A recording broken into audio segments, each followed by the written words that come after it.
Good morning, listeners. You're listening to Lament of Hope podcast, and I'm your host, Danielle Richardson. And, I'm blessed today. One of my good friends actually has been introducing me to a lot of fairy tale and more modern young adult fiction. And I have been amazed at how much I've been enjoying it. I've always really enjoyed classics and Dickens and reading more novels from like the 1800s. And she just was encouraging me that these new modern fairy tales and imaginative stories were actually really fun and compelling, and you could learn stuff. And I was hesitant at first, but she gave me a whole bunch, and one of them was called Half a Soul, which is by Olivia Atwater, who's actually our guest today on the podcast. And I absolutely devoured it. I read it in a couple days and I just loved it. It was a Regency era story, but somehow it combined fairy tale elements and magical elements, and it kind of was like two genres in one. And it was so well written because it also kind of just, I felt like I was reading a classical styled book, but it was something written, I believe, in 2020. Um, and it was just so compelling. And I loved the story. I loved the main character, Theodora. She was very easy to relate to. And it was just really neat to see the romance that Olivia put in. And obviously, I don't want to say anything about the book because I want you guys to read it. And she has more books, but Half a Soul was how I was introduced to her writing. Um, so Olivia, thank you so much for writing this book, first of all, which I loved. It was really enjoyable for me. And thanks for coming on the podcast as well. Yeah, thank you for having me. Well, Olivia, I want to ask you kind of to start out, is there any because I know the Half a Soul is kind of the beginning of a Regency trilogy, but that was a couple years ago. So what's kind of in the works now with the different books that you're writing? So I did the Regency Fairy Tales. There were three of those. And I thought that was going to be the end of it, but I did eventually get an idea for some Victorian fairy tales, which would be, kind of the next era later. Um, and those are a bit more, those are a bit darker. They're still fairy tale-ish, whimsical, but I definitely dug more into the gothic genre for those. Okay. Um, and so I've just finished and released last November the first Victorian fairy tale, The Witch Would Not. And I'll be working on the second one, Rosemary and Thyme, very shortly. But very, very like the very next thing on my schedule is actually I'm finally releasing a steampunk fantasy that I wrote with my husband, which should be basically any month now. We have like three chapters left to edit. It's right on the line, and we're very excited about getting it out. Oh, that's so neat. So you collaborated on it. Yeah, yeah. My husband and I, we've always told stories together. We're both very big into tabletop role playing games, and we've yeah, we've just done a lot of story based stuff together for quite some time, and so it was nice to finally sit down and write something together. And I think his style has always really complemented mine because a lot of the things that I'm not as good at as a storyteller, he is very good at, and vice versa. So I have found that like his descriptions are amazing. His characters are always very vivid and funny. Um, and I'm not saying I don't have good characters, but his are just like another step above. So I'm very interested to see um, how these books are received because I really feel like he adds a lot to the stories. How did you feel about how your Regency books were received? Because I mean, and maybe it's just because I haven't been exposed enough to these type of books, but it was so different to me because it's like you either have magic books or you have Regency books. You don't have Regency magic books that come together. Like that was the first time I'd ever seen or experienced that in a book. And it strangely worked. I didn't think it was going to work, but it really did. And I mean, for you writing those, were you hesitant that people would not receive them well, or were you pretty sure, no, this is really unique? I think this is going to catch audiences pretty quickly. Oh, I thought no one would read them. I had originally my first foray into self-publishing was I've my whole life I've been a writer. But eventually I realized that it's very difficult to make a living at writing. And so I went kind of into tech and got myself a nice, stable salary. And then I wrote on the side, and at some point, one of my friends was like, oh, I'm trying to self-publish these paranormal romance novels. Do you want to work on them with me? And I did. And that Hmm. was kind of how I like learned about the publishing process and so on. It was really like mostly for fun. And then at some point I was like, oh, I'm going to try and write something completely on my own. And that was Half a Soul. I wrote Half a Soul completely on my own. And I was convinced that, and I decided like, I'm just going to write what I like, what I would want to read. Um, and I was convinced that no one would read it. Hmm.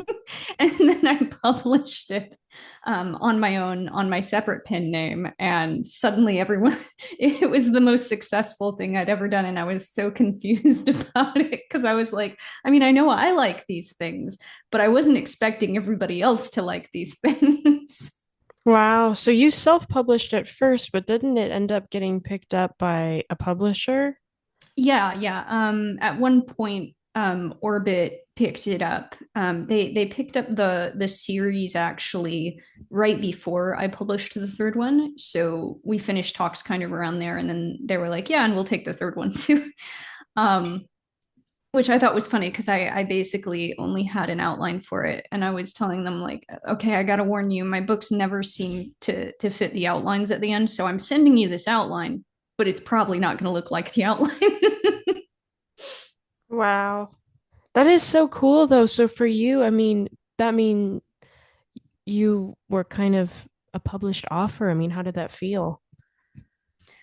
It's weird. Like, growing up, like, and when I was like 9 or 10, I was convinced I was going to be a published author, a Hmm. fantasy author.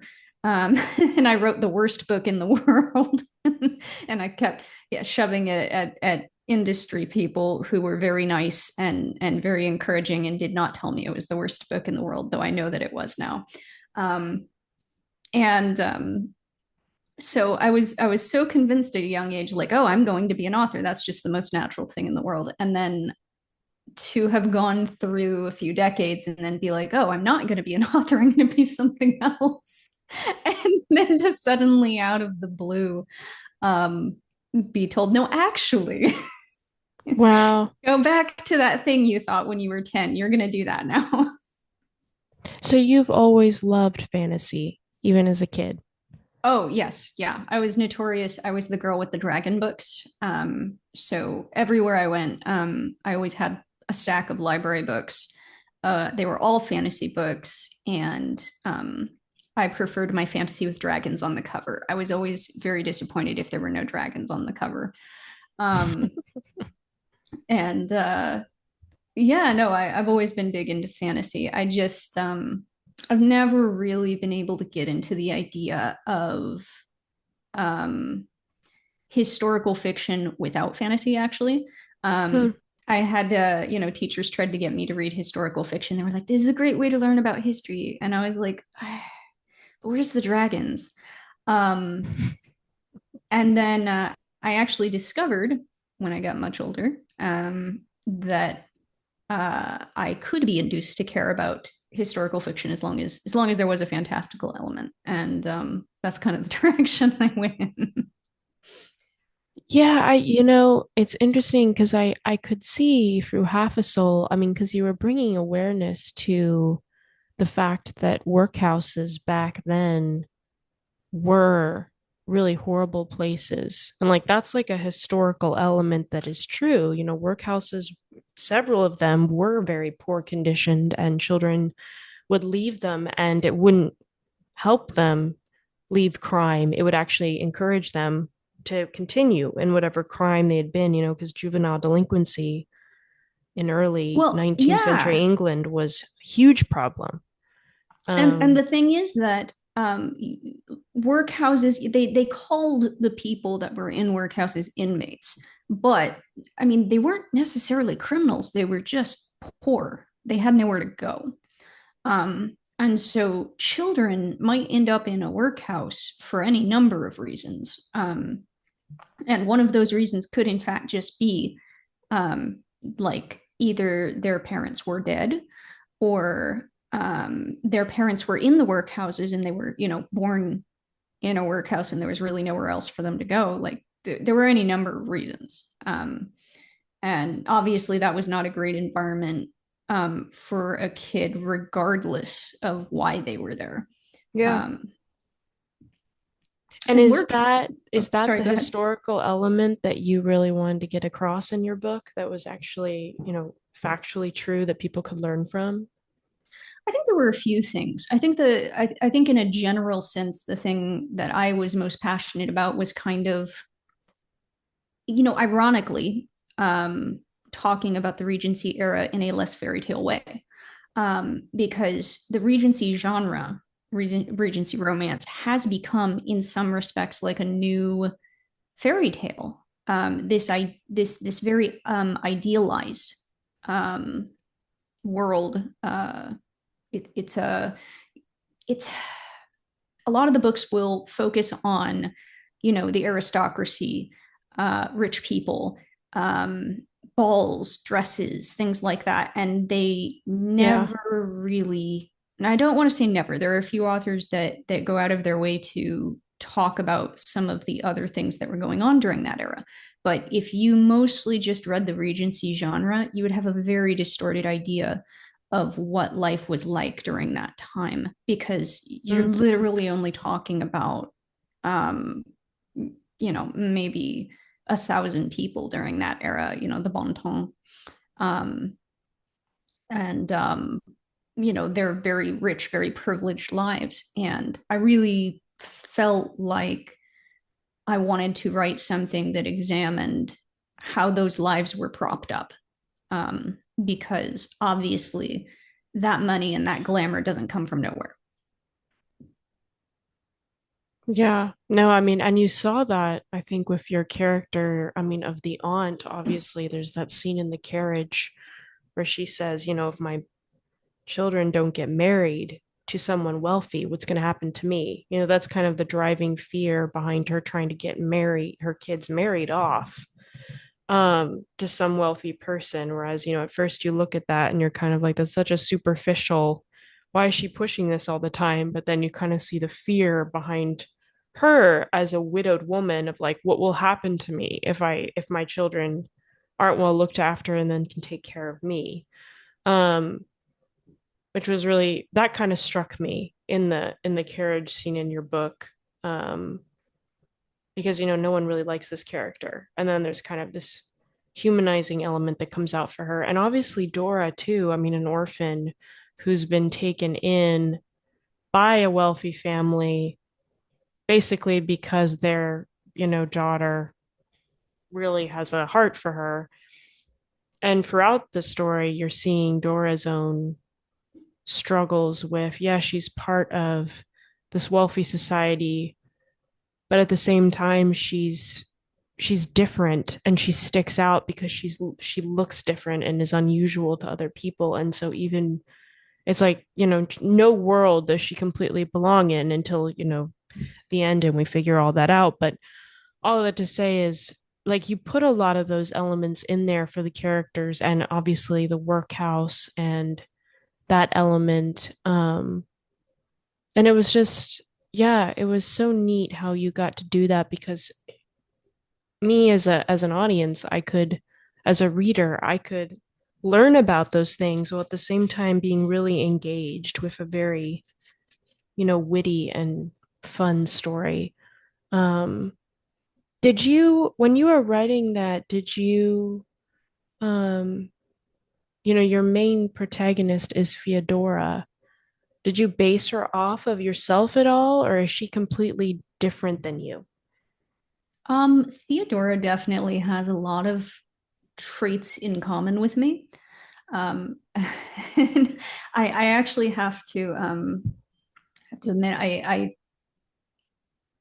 I originally based part of her off of some of my neurodivergent friends and some of the things that they had told me their experience was like. But I also had a lot of my own traits in there. And it turns out um, that many of those traits are neurodivergent. Um, in a very real sense, writing half a soul and then putting it out and having people read it and being like, "Oh, is Dora autistic?" you know, I went, "Oh, that tells me something about me, I guess." Because in particular, the inability to really grapple with things that are very clearly unfair. Like I feel very passionately about that, and I always have, and um, I've also never really found it very easy to go along to get along, if that makes sense. Yeah. When something bad is happening, I've never really understood like you should say it, you should just say it, and that does not lend itself very well to social harmony. As a consequence of writing Half a Soul and then having some of my neurodivergent friends with complete goodwill, they were just like, "Yeah, I see a lot of these traits. These are very, very autistic," and pointing at the ones that are me. I mentioned this to my mother, and she went, "Oh, of course you're autistic. We always knew you were autistic." Oh, She was like, "Yeah, when you were a kid, it was so obvious, but we just never really, you were very high functioning, and we never really saw the need to to get it labeled." So that was how I discovered that everyone but me knew that I was autistic. oh my goodness. Wow. I guess you learned more about yourself through that book, huh? Definitely. And so yeah, there's obviously I feel very strongly for Dora as a character because it's very hard to be that person in the room that feels like you're seeing something very obvious that should be addressed, and you feel like everyone else is just kind of hiding their eyes or being the ostriches with their heads in the sand. It makes life very difficult. Well, she also struggled. I mean, obviously, there's layers to this. I don't want to give it away for people, but she was unable to express her emotions in a proper way at the proper time because she felt them in a very dull sense. But then, towards others who are seeing something happening or talking to her, it seemed really inappropriate, her calm reaction. Um, how did that play into, what you were talking about? Is that because I didn't know, because to me, I have had times in my life, because I've struggled with some mental struggles where, whether it be induced by trauma or induced by just really hard events where I do come at some circumstances like that and I could relate not to everything that Dora did, but I could relate to that dulling of emotions at times that it's almost like automatic. It's not really something even that you realize how much your emotions are being dulled. Um, and Yeah, not yeah. responding properly to something. And it seemed to me like just, I was like, yeah, I get that. Like for you, is that something you personally experienced? Because that was an interesting element to me that you would add into the story as part of the fairy world, is this dullness of emotions that she experienced and how that connected to her soul. Yes. So, to some extent, it was partially based off of, yeah, there are times that I have dealt with things by kind of over intellectualizing them. And like you said, it's not a conscious thing. It's like it's almost like you're stepping back from yourself Mm-hmm. and just dealing with things very calmly. And it can be very weird because I remember more than once in my life, I would have to tell people, no, I'm very upset about this. I need you to understand I am very upset about this, but I know I don't seem like it. I don't know why I'm reacting this way, but I Yeah. want to assure you that while I'm dealing with this as calmly and rationally as possible, I am actually internally screaming. Um, Yeah. and I think that especially there were times when I would essentially have these um yeah, like I said, almost like out of body experiences basically. Where I wouldn't feel quite myself or not or like I wasn't even really like in my own body and I was just kind of watching things happen. Which is a weird feeling when you're still obviously making choices and talking to people and so on, but I don't know that you could ever really fully describe it to someone if they haven't experienced it before. But obviously, this book was a good shot at trying.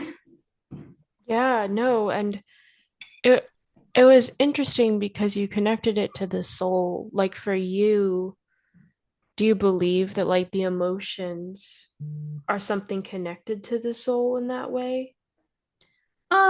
No, I think that I kind of went with the metaphor because in traditional fairy stories, there's something known as a changeling, um, which is the idea that a child is stolen by the fairies when they're still a baby, and then swapped out for a like either a fairy or a construct that the fairies leave behind in their place.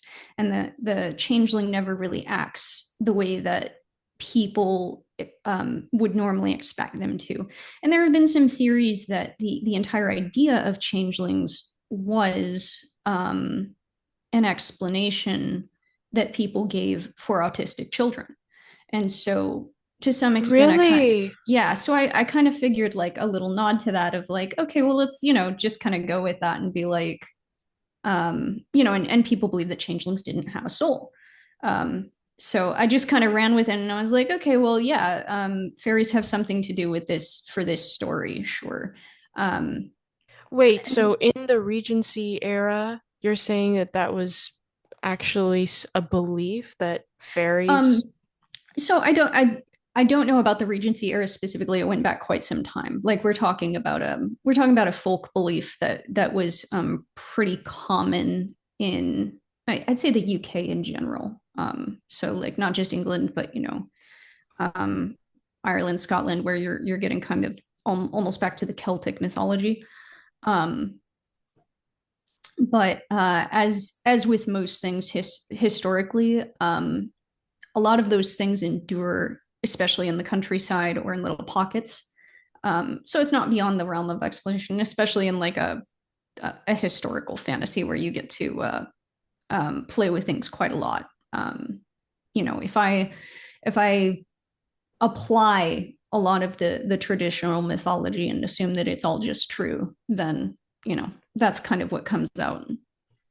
But I didn't even know that that was folklore at any point, that a change that they thought that autistic children, or just like you said, neurodivergent people who just didn't seem typical, that means that fairies had come when they were young and had like swapped them out. I never knew that was even a folklore before. Yeah, and like I said, I can't say for sure that it was an explanation for autistic children, but there are some theories that it might have been. Because really, Hmm. like the the traits that are talked about for changelings in those stories are like emotional dysregulation. They won't stop crying, or they don't act fully human, or yeah, mostly they discuss a sudden personality change, which obviously a lot of parents describe with autistic children when they're young. Wow. Um, Huh. so it's like I would say it's like a pretty decent theory. But that was mostly just me playing around with it. And I wouldn't read anything into it as far as like, I'm obviously not saying that autism is a bad thing or that it's like you have less of a soul or whatever. No. Um, but it was kind of messing with the mythology. And also, I think it's worth noting that even in a historical fantasy, even in a fantasy where you're making up a lot of the rules, um, it's good to remember that people in the setting get things wrong. Um, because the same way that we don't fully understand certain things, and we, kind of try out explanations for things or call things by names that we later change. Like, I think if somebody looks at Dora and says, like, oh, you have half a soul, what they really might mean is like, you have only half of whatever gives you emotions. And Right. that may or may not be a soul, but that's the word that they have decided to use right now. Hmm. Yeah, no, that's a very good distinction. Um, where do they, and I mean, you bring the romance in, obviously. You have Elias the magician. Um, do you love, like, did you like romance as a kid? And because I know you were mentioning how a lot of this writing inspiration started as a kid. How is it that, you have that romantic element? And also, I wanted to ask too, like, why you picked specifically the Regency era, because that is a very specific time. Um, what brought those two decisions together to have your romance in it and then also be in the Regency era? So I actually didn't start by reading romance. I mean, there were the occasional kind of romantic subplots in the fantasy books that I read growing up. Yeah. Um, but it was actually in my 20s, I want to say, that I started reading romance as a thing to connect with my mom more. Um, so we would go to like a used bookstore and pick out some romance novels that she had liked, and I would read them. And then I'd have new books to talk to her about. And growing up, like we also connected over fantasy and stuff. My mom read me The Lord of the Rings originally. We would Hmm. we went camping, and then we would sit in the tent and she would read the books aloud. Um, Well, that must have been a neat experience with all the night sounds. yeah. No, I gotta be clear. I hate camping, Oh, but right. I this was know. like the one highlight. um, so yeah, no, but when I got older, like I started expanding my reading tastes at least a little bit, and like she was very big into Regency romance, and so I started reading some of those Regency romances. And the thing is that I'm also familiar with English history to some extent because I did some historical reenactment and I got to hang out with a bunch of PhDs who loved talking about, specifically the Tudor era at first. But, some of that stuff, when you're learning about history, you dig both backward and forward to put things into context. So I was already at least a little bit familiar with like the actual Regency era. And while I was reading these books, I was like, well, these are very nice in a very fantastical sort of way, but they really ignore a lot of stuff. Um, and so when I decided to write Half a Soul, like I said, I just kind of threw in all the stuff that I wanted to write at the time. And one of the things that I wanted to write was a Regency romance that acknowledged a lot of the other stuff. Um, and so I hit up some of my old, friends who were academics in English history, and I found one who specialized in the Regency era. And I sat down with them and did some research and kind of rounded out my understanding of that era. Um, Hmm. and so yeah, to some extent, I wanted to poke a few holes in the Regency genre because it was annoying me at the time. Um, That injustice element is coming in. yeah, exactly. And the other thing is actually that I would describe the Regency genre as almost like the modern version of fairy tales. In the sense, in that idealized way, we've created an entire structure in the Regency genre that's very parallel to fairy tales. And so when I was saying, you know, I want to write a book that is essentially a fairy tale, but with some historical elements, the narrative elements really lined up very well with the Regency genre. And I Hmm. realized that the two go together very well. Um, and you can map a lot of the same stuff from a traditional fairy tale onto a Regency genre story. Um, and it does seem to have mixed together very well. Oh yeah, no, that's and that was surprising to me just how well it came together. Um, did your mom like your book? The first, because Half a Soul was your first book, wasn't it? It was my first book that I wrote and published on my own. I have written lots of books that will never see the light of day. I want to be very clear about that. Yeah, yeah, Um, that's every I writer. That's true. Oh yeah. Like I said, I wrote probably the worst book in the world when I was like 9, and I'm so glad I can't find it anymore. What um, was it about? oh my God, it was so my parents actually ran Dungeons and Dragons for my family when I was young, and I had a character of my own, and I decided that that character needed her own book, and she did not need her own book. So I think most people who have ever played D and D, and that's more common these days. Actually, I'm very happy about that. But most people who play D and D will be familiar with that urge to be like, my character's so cool. I'm going to write a book about them. And then you start writing it and you're like, I don't know. Oh, I thought it was the coolest thing ever at the time. And then, you know, as time went on, I looked back at it and I was like, ooh, I'm really impressed that people with a straight face read this thing and said, you're so talented. Well, I mean, if you're 9, giving someone a book you've written, I mean, that's still, That's I the mean, that's best thing I can say about it is that I did finish a book when I was young. That's the best thing you can say about it. still, yeah, I mean, that is impressive for a 9-year-old, that determination. Mm-hmm. Um, but did your mom enjoy the book when you put the elements together? Because I would think that would be so neat for her to see you putting that Regency era, which she loved, and then your fairy tales in at the same time. Oh yeah, she's super proud. I sent her the original proof copies as I got them in of the books, and she has them all still. She's very proud of them. She has them on her shelf, and like, um, you know, other people in the family too. Like she shoved them at my aunt, and I hear my aunt has a little table with my stuff on it. It's very nice. Oh, now have you done like any book signings or anything?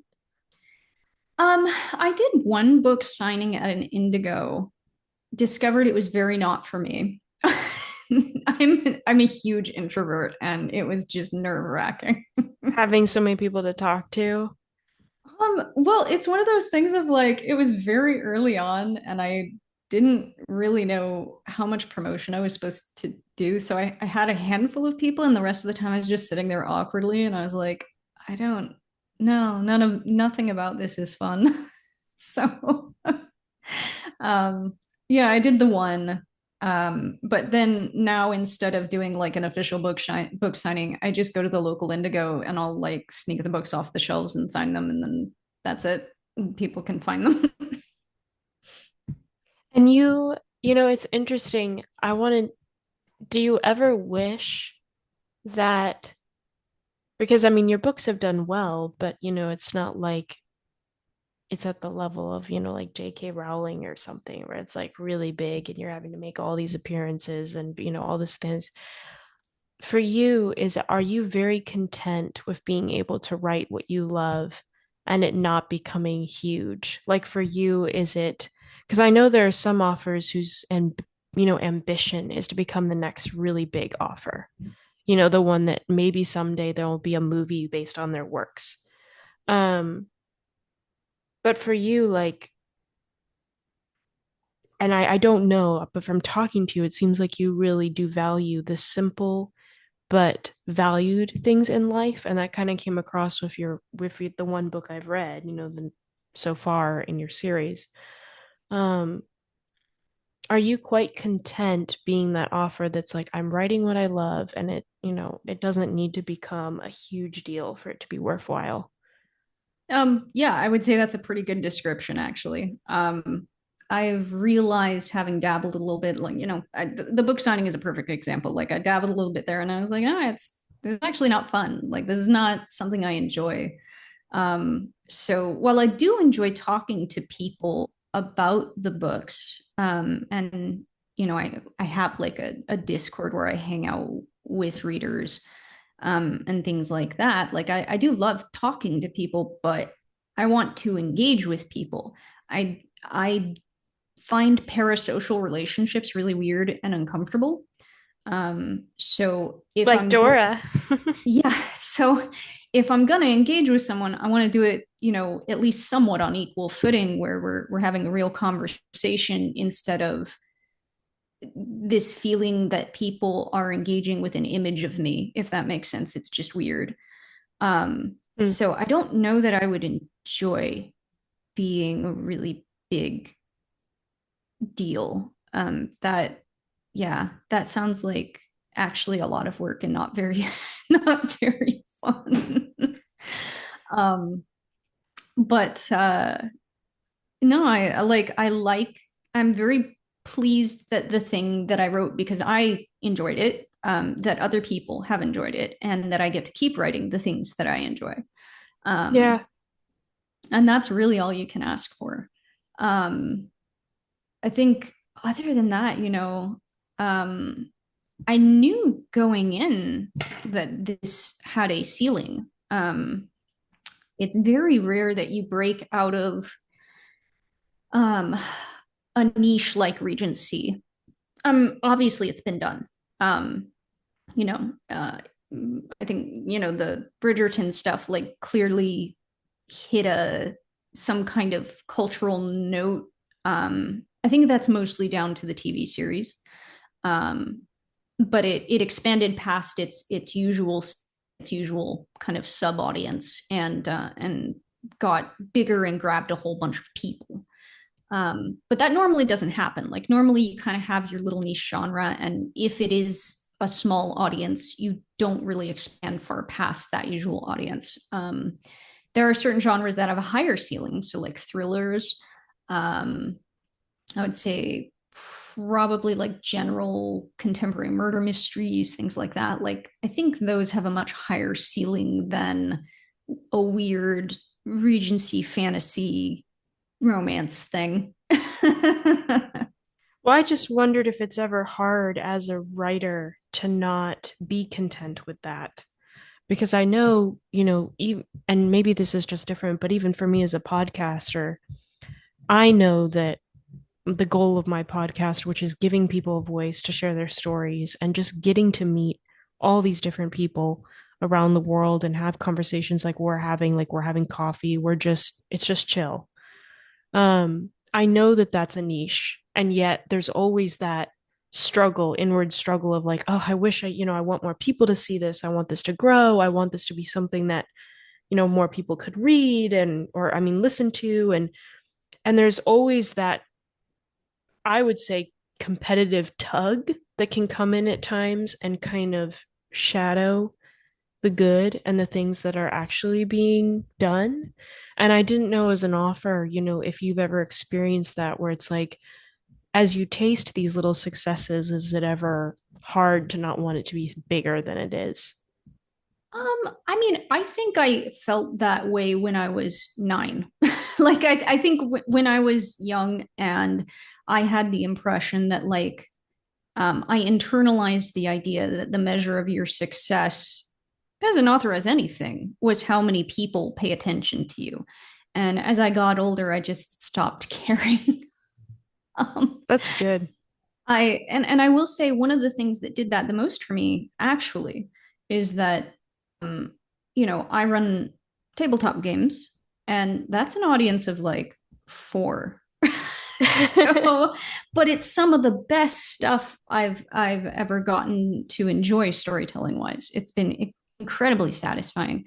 And so if you have those very um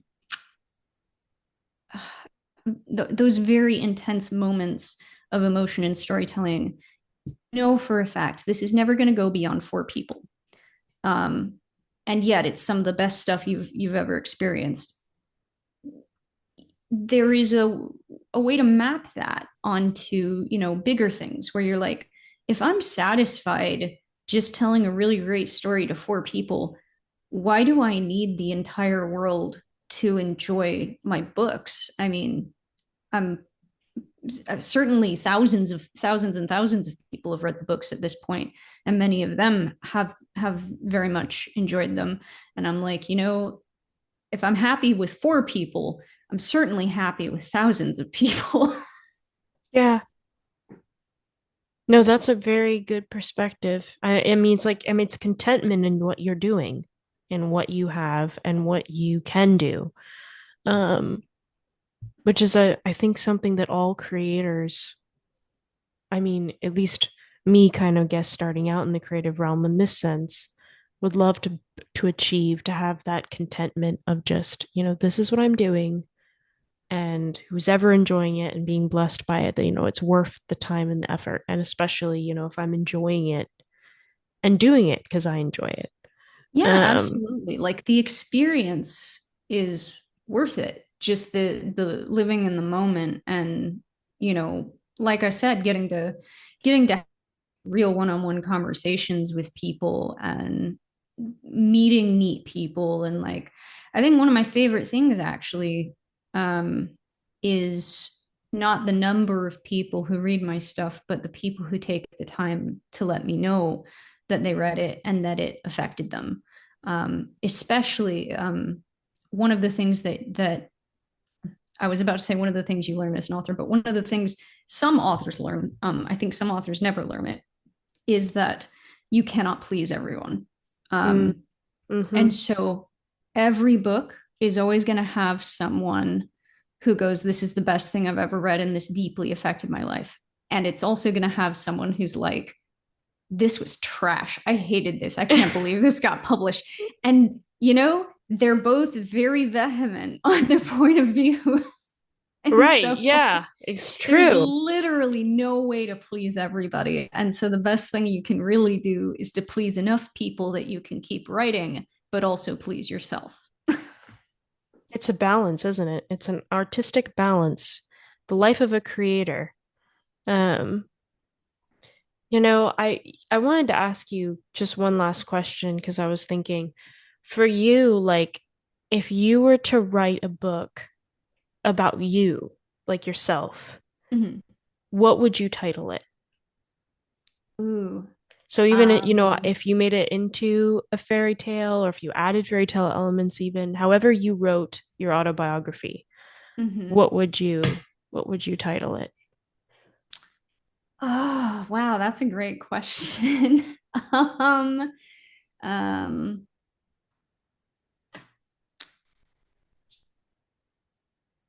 I think I would probably title it uh, "There's Such a Thing as Right," because that's one of the biggest things that annoys me and has always annoyed me over the course of my life, is people being like, right and wrong is so relative. And I'd be like, no, no, there are some things that are just right. And boy, not enough people seem to acknowledge that.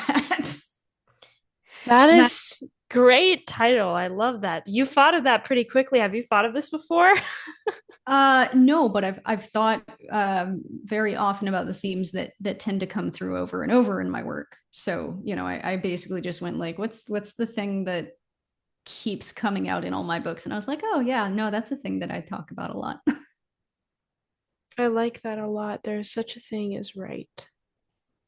I mean, but Wow. isn't that annoying? Like, is that it drives me up a wall that apparently that's a neurodivergent thing, that's not a thing that everybody acknowledges. I'm like, Oh every yeah. I every mean, time you I could, talk to someone and they're yeah. like, no, but you gotta understand things are relative. And I'm like, no, there are some things that are just right and some things that are just wrong.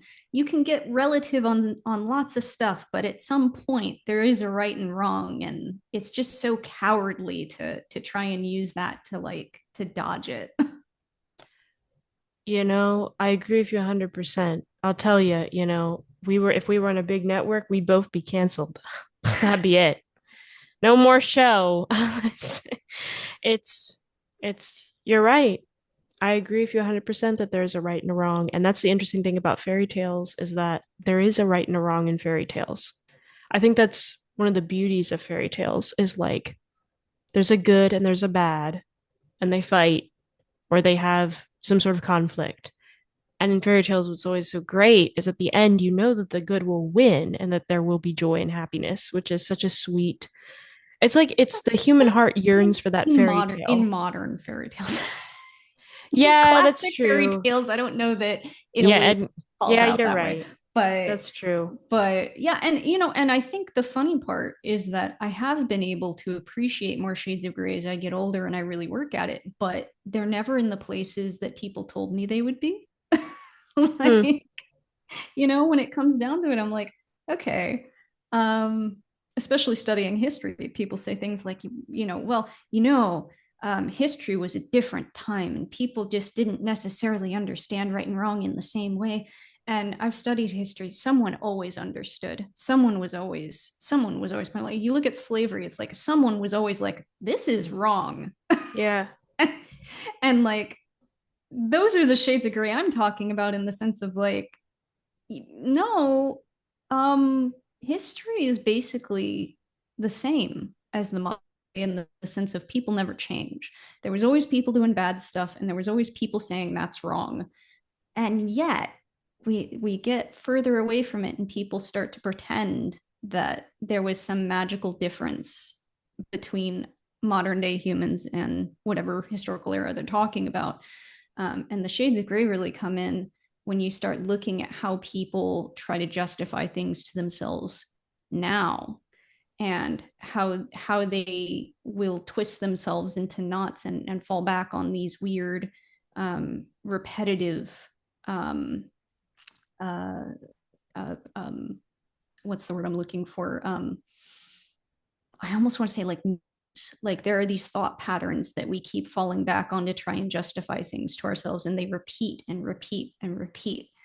Um, and so, yeah, I think it really comes in where you're trying to figure out how do we get good things done despite these mental crutches that we have that we keep falling back on to try and avoid them.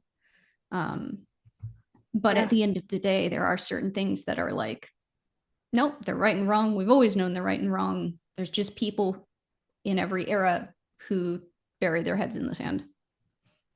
Hmm. Well, that's a pretty profound note to end on, Olivia. Um, but I have to say thank you. I mean, to you, your book, it's interesting. In this time in my life, I've been experiencing a lot more of, just change in my life and a lot of anxiety and struggle. And when I would sit down with your book, it was like I would get an hour where I didn't have to think about it. And it was just such a gift to be able to have that imaginative world to enter where they were, going through problems and there was real life happening. But it was just, it was a story you get close to the characters in and dive in and have fun. And like in the end, there was happy things and you're happy about it. And it was just, yeah, just thank you for writing that and opening that avenue. And for people who are listening, I highly recommend giving her books a listen. She's a very good writer as well, which I really appreciate great writing and Half a Soul from what I read. I mean, it was just beautiful. So look at her work. And I'm hoping to finish your trilogy as well, Olivia. Thank you so much for writing it. And I'm excited for all the new books you'll have, hopefully more and more. I'm excited to get them out. We're so close, so close. All right, Olivia. Well, thank you for your time. Have a blessed day. You too. Bye. Bye.